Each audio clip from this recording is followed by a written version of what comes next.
Hi everyone, it's been a while. Back in April, I made a video that looked at the opening, ending, and first handful of episodes for the Digimon Reboot, and tried to piece together what sort of narrative would be told with TK and Kari. It took a while, but I've caught up with the episodes, and now it's time to see what we learned. As I should remind you, there will be spoilers for the old series and the reboot. If you haven't caught up to episode 30, the most current episode as of this recording, then I would probably suggest leaving. If you don't mind the spoilers, though, please feel free to stay. So for starters, let's look at episode 5, which was the episode I was waiting on. While I was correct that the feathers were tied with Kari and TK, I was wrong about where the feather came from. When Tai and Sora came to the ancient temple, there was a glowing feather, and in it had a message from Valdemon. Initially, I was disheartened to see that the feather came from a different Digimon. However, by episode number 20, we see Angemon releasing feathers in his underwater prison, and TK is even seen holding a glowing feather that fell from Angemon. So this could mean all feathers from a holy Digimon are the same, since there doesn't seem to be much difference. Also, at the temple, there are 3 prominent statues of Ophanimon, Valdemon, and Cherubimon. I was initially disheartened to see there was no statue for Seraphimon, since he was the 3rd member of the Celestial Digimon. However, we do see Seraphimon in the shadows as a fighter against the darkness. Before the vision disappears, Valdemon explicitly gives instructions to Tai and Sora, and the other Digidestineds once they unite, to find the light and hope who fight amongst warriors, referring to them as the Holy Digimon if they want to win against darkness. Now, where have I heard that before?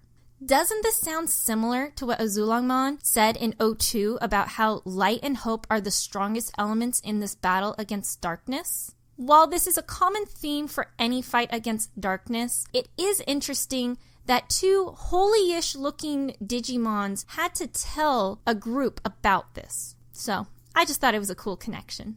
As I mentioned, episode 5 was the one I was waiting on the most, and it's because it gives us some more information about how important Angemon is, and possibly Angelwomon. We haven't met her yet. Valdemon explicitly states they'll find the Holy Digimon on the Cloud Continent, which is in fact where Angemon is being held. And yet, the instructions said to find the light and hope.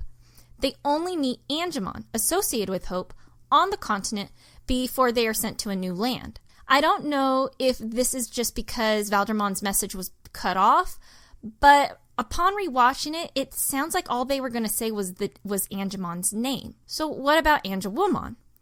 I'd assume she's the light, and yet she's not on the continent. Hopefully when we meet Gatomon, more things will be revealed, although this is why I miss Genai. So the fact Valdemon points out that the only way to stop the fight is to find the light and hope helps to elevate TK and Kari's importance in this new series. TK and Kari, unlike the other 6, do not get pulled into the digital world with Tai and do not receive their Digivice. However, there is some supernatural abilities hanging around the 2. It's more prominently shown with Kari, who had this ability back in the original series, but TK is also getting some of this ability here. He and Kari spot the group fighting Nihagmon, and a feather eventually comes to him and takes him to the digital world. Kari also receives a feather at the same time, but she is not taken to the digital world. And at the same time, TK and Kari touch the feathers and Omnimon appears once again. Later on, Kari pulls herself as well as Sora, Izzy, Mimi, and Joe into the digital world after saying she's being called. This is important to note because TK says something similar to Matt and Tai, in which someone was calling out to him when he was being pulled into the digital world. In TK's case, this is most likely Angemon, who had been held captive probably before the series even started. Kari's case becomes more interesting because up till now, Gatomon has only been seen in the opening and 3rd ending. Is Gatomon actually calling for her, or maybe even Angelwomon, or is it Angemon? I ask if it's Angemon because when Kari is meeting the others in the digital world, she holds a long stare with Patamon, like she senses a connection, and you can even hear the brief sound of like chimes going when their eyes are connecting. This is just all speculation because as of episode 28, Kari leaves with Skull Knightmon without a fight. It is possible because wherever he is taking her, Gatomon will be there, the Digimon who probably called out for her. Something also to note is that TK and Kari are present when War Greymon is teased. Angemon enters a rampaging Machinedramon's mind, addressed as Metal Greymon only because the cast doesn't know this Mega's name, and helps him go back to the good evolution line. When Agumon's head clears and he focuses on saving Tai, the outline becomes War Greymon. Later on, when the group is separated and Metal Greymon is in a fight with Valkdramon, Tai rests a hand over Kari's, who is laying hers atop Metal Greymon's head, and it gives Metal Greymon a boost to War Greymon. Again, it isn't a full evolution, and it more or less is hinted at. The same hasn't been shown for Gabumon yet, but this is pretty important because back in the original story, there was a prophecy featuring Angemon and Angewomon unlocking War Greymon and Metal Garurumon. That said, we have seen War Greymon's Digivolution as of episode 30. No prophecy to be found, and no TK and Kari and their partners either. However, we do get Lopmon. Lopmon doesn't say much in the episodes it's in, but it seems to stare off in the distance almost knowingly. And it's interesting that it was close by. In case you're not up to date on Lopmon's evolution line, its Mega is Cherubimon, an angel Digimon and a member of the Celestial Digimon, along with, you guessed it, Seraphimon and Ophanimon. Is there something more here? Do Holy Digimon have something to do with Mega evolutions, not unlike how Kalumon, regarded as a Holy Beast Digimon in the Japanese version, helped the Tamers digivolve their Digis? I don't actually know. This is all guessing, and nothing will be confirmed or denied until the next couple of episodes, if it's even addressed at all. But it's interesting to think about. While the previous series made it a point to highlight just how powerful Angemon and later Angewomon were, this series seems to be hitting the ground running with how important Patamon and TK and later Gatomon and Kari are to the series' story. When Angemon breaks free of his chains, he single-handedly saves TK from Velgramon, a Digimon that had been beating the ever-loving snot out of Metal Greymon and Wergarurumon, and laid waste to Valvemon with almost little effort. With Angemon simply present, he's able to heal everyone's injuries and empowers Metal Greymon and Wergarurumon to the point that they're able to defeat Velgramon almost instantly. He turns into an egg after doing this like in the original, so it can be implied that a lot of his strength was drained, since that was the same thing from the original series. And later, when the egg hatches into Poyomon, a baby Digimon, it was so powerful that it destroyed the castle simply by existing, or it ate up the data of the castle because it was so strong and needed that data to hatch.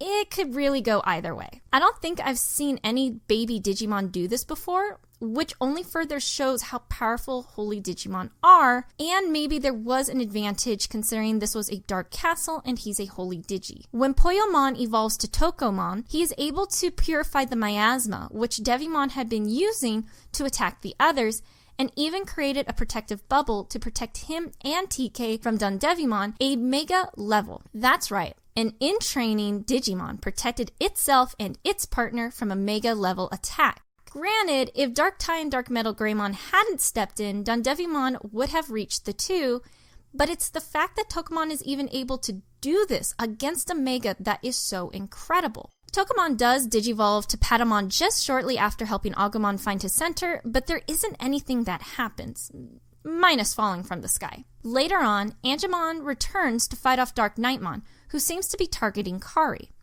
When the two of their attacks hit, it creates a shockwave that sends everybody flying back. Recognizing he can't win against a Dark Nightmon that was given a boost from Black Lightning, Angemon focuses his powers on transporting his allies to safety, and this is represented by his wings growing. It was so powerful that even Dark Nightmon reverted back to Skull Nightmon. Whether or not Angemon did this directly can be debatable, but even so, the battle with Angemon at least forced Dark Nightmon to drain much of his power, forcing him to revert. This Digimon went toe-to-toe with Metal Greymon and Wergarurumon and didn't break a sweat even after Wergarurumon went Sagittarius mode. Yet a couple rounds with Angemon has him going back to champion level. And to top all of this off, Angemon isn't even acknowledged until all the other ultimates were achieved. I can only see the team doing this because Angemon's power is on par with an ultimate, if not more. And this also goes hand in hand with the original, where Patamon digivolved to Angemon after the other 6, minus Gatomon, who wasn't a part of the team yet, had achieved that level, and digivolving to Ultimate after every other Digi achieved that level, and even after 2 Megas were unlocked. And if you read Patamon's profile in the reference book, it states Patamon also inherits the genes of the ancient Digimon species, which can exert hidden holy powers without wearing holy rings. Whether or not this will play a part later in the series, I don't know, but I thought it was very interesting to look at, considering that even Salmon, which could be considered Patamon's counterpart because those lines are so similar, Salmon, Gatomon, and Angemon all have the rings, yet Patamon and Angemon don't. The only one in his line who has it is Magna Angemon. Kind of interesting. We haven't seen Gatomon's power yet because she hasn't shown up properly. Whether she'll be just as powerful as her original self or as powerful as current Angemon, and I reference Angemon because he's a champion like her, is really what I'll be waiting on. I especially can't wait for Magna Angemon. The original series had to do their best to limit the amount of attention Angemon got, and Magna Angemon was used especially sparingly considering how powerful he was. I mentioned it in my other video, but it's probably one of the best examples to showcase his power. Magna Angemon was able to get a hit on Piedmon, which seemingly killed him before the guy had to go and get some Vilemon soldiers because Piedmon was now no longer going to face them all by himself with Magna Angemon on their side. He was able to restore the other Digidestins and their Digis to their natural form, and his Gate of Destiny was finishing off Piedmon, something several other Ultimates, including Angemon and the 2 Megas, couldn't do. He and Angemon were so powerful that O2 had to go out of its way to nerf them, because why bother introducing the new armor evolution if Magna Angemon is just so powerful that he can just hit someone with Excalibur? And I know that the Digimon lost their ability to go Ultimate after they had to give up their crests, but even still, Angemon himself was powerful enough, so they had to do something with that in order to put him on a more level ground with every other Digimon. Also, fun fact, if you read the Pegasusmon profile on the reference, it states that the desired Digimental has the attribute of sacred, and those who acquire this Digimental can gain divine power. So I know the translation for sacred is holy, so that just continues to show that Patamon's line and anything associated with Patamon and apparently Hope, since the Digimental is Hope, has some sort of holy divine power to them. I went and checked Nefertiti's profile, and it doesn't have the same inscription. The only thing it says is that it can purify darkness. So Hope and Light, they're connected, but they also have their separate abilities. So I wonder how much that will play into the series as well. Considering we're barely coming up to the halfway point of the series, there's still a lot of questions to be answered and different paths the story can take. Will we ever get to see Patamon and Gatomon go Mega? Will them going Mega be a game changer regardless of whether or not it's Magnadramon or a Phanymon that Gatomon goes to? Will they hold some sort of connection to Moon Millenniummon, who is regarded as an evil god Digimon? So many questions I have, but we'll just have to wait for more information to come out. With nothing else to go on, I have only one thing to say. Thank you for watching.